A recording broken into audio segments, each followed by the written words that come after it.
je ne suis pas sûr que je vais pouvoir répondre aux interpellations, je ne sais pas comment il faut les appeler, de notre collègue, qui ne cherche évidemment pas à avoir de clarification, mais qui, une fois encore,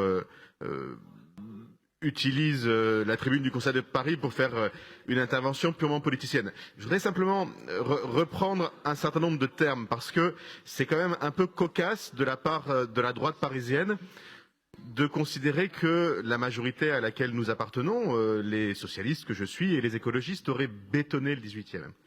Avant nous, il n'y avait pas Éole, il n'y avait pas Pajol, il n'y avait pas Chapelle Internationale, il n'y avait pas Chapelle Charbon, il n'y avait pas Les Denettes, il n'y avait pas Alain Bachung. Et je ne parle que des squares et des parcs que nous avons créés sur des espaces qui étaient prévus par la majorité. Alors c'est vrai que ça fait longtemps que vous n'avez pas gagné le 18e, puisque depuis 95, vous perdez systématiquement les élections. Mais sur des espaces qui étaient prévus uniquement pour le coup, construire.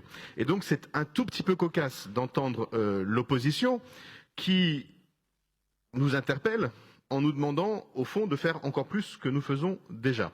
Que nous avons fait d'ailleurs contre vous pour l'ensemble de la période. Et puis je voulais juste dire un dernier élément, parce que c'est vrai qu'on peut, et on l'entend souvent dans ce Conseil de Paris, raconter n'importe quoi avec beaucoup d'assurance. Je voudrais juste rappeler au Conseil de Paris que le bâtiment de Tati est un bâtiment construit. Il n'y a pas un demi-centimètre d'espace vert à Tati, nulle part. Et à un moment, on peut peut-être juste faire preuve d'un tout petit peu de bon sens dans ces interventions. Ça ferait beaucoup de bien à ce Conseil de Paris. Monsieur Granier, on ne vous a pas coupé. Veuillez écouter le maire du 18e.